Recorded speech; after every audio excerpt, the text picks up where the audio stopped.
everyone, this is Charles Walhingford back again with another real alternative to Rolex, and the title is There Is No Alternative. Now, I don't believe there's no alternative, but that came up in a comment a while ago when I first started this series, and I really looked into it, and I want to give those people an alternative too. So we're going to use the Rolex Submariner, like from the last video. The Rolex Submariner, because everybody has a Rolex Submariner, everybody wants a Rolex Submariner, and that is the common Rolex that is being purchased. Now, we're going to use that, but this video is not to be common. This is where I'm coming from. If you are a true watch collector, if you really enjoy horology, you don't want to look like average Joe New Money who just decided to buy a nice watch. That Rolex Submariner that we all know and love is a nice watch, but it's the same old nice watch, and that's the watch that a person who doesn't really know much about watch collecting decides to buy. For those of us who really want to do something extra, really want to show off how good or how advanced, how sophisticated our eye is for watch collecting, we don't get that watch. I don't want to have that watch. Don't get me wrong, I like the Submariner. I want to have a Submariner one day, but a newer Submariner, or that basic Submariner that we all think of, is not what I'm going to wear. Or at least I'm going to try not to. Now, if somebody gives me an awesome deal, well, that's what I'm going to get.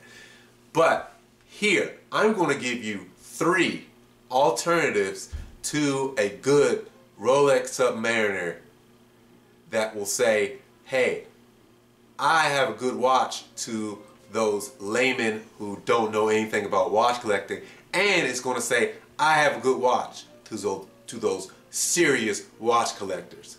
Let's get started. Starting out, we have the Tudor. Yes, the Tudor Submariner. Yes, the Tudor Submariner is a still very viable alternative to the Submariner without breaking the bank. And it is one of those watches that true collectors will acknowledge and look for and be envious of if you have on your wrist. And I mean envious in a good way, like very congratulatory, very respectfully acknowledge that is a damn good watch. That is a sign of a person that's paying attention, and he's not the average Joe. He's a true watch collector. That is what someone thinks of when they have that Tudor Submariner. And that Tudor Submariner isn't easy to come by. It's not often found. Though it costs less than your average Submariner, it is not an easy watch to get your hands on, especially in a good condition. So try to look, and if you don't have the budget for the Submariner, that Tudor Submariner has a good amount of horological street cred that we all desire. Next up, the Rolex Submariner No Date. The Rolex Submariner No Date is not in the same production or overproduction you will have for that main Rolex Submariner with the Cyclops magnifier. That watch, to me, actually is a little more sleek and better designed to having that Cyclops magnifier on there. Don't get me wrong, that magnifier is somewhat of a iconic piece that you know, oh, that's that Rolex over there, or a watch that looks like a Rolex over there. But you take that away, that makes somebody really pay attention, like, ah, okay, I see what he has. Again, average Joe is going to be like, oh, you have a Rolex, you have a nice watch. But above average watch collector will say, aha, aha, you're paying attention, I'm paying attention, that's a damn good watch. Last but not least, but a watch that really jumps out and says watch collector, advanced watch collector, would be the Rolex Submariner Red Submariner.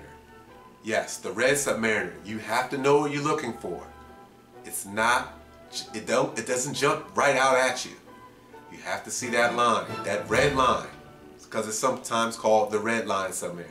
That red line, that is a little detail that would change everything. Everything has changed, especially the price, because that, if you're lucky, you can get it for around $10,000, but you can pay upwards of $15,000 for that watch. Because you talk about overproduction, just the opposite. Very low production for this watch. And like I said, this is a watch that will tell others that I know watch collecting. And then again, for the layman, oh, he has a nice watch. You have way far past a nice watch when you have the Rolex Submariner Red, the Red Submariner. Alright guys, those are my 3 watches. I want to hear what you have for alternative to the alternative of Rolex. Meaning, if there's no alternative, what do you have in mind for your alternative? This is Charles Walhingford. This is what I wanted this conversation to always be about, but I had to give a little bit of a foundation and to keep us on track. Also, this is how I would spend my money. Rolex Submariner Red Date, Rolex Submariner Red Line or Red Submariner, the Rolex No Date, or the Tudor Submariner is how I would spend my money. How would you spend your money?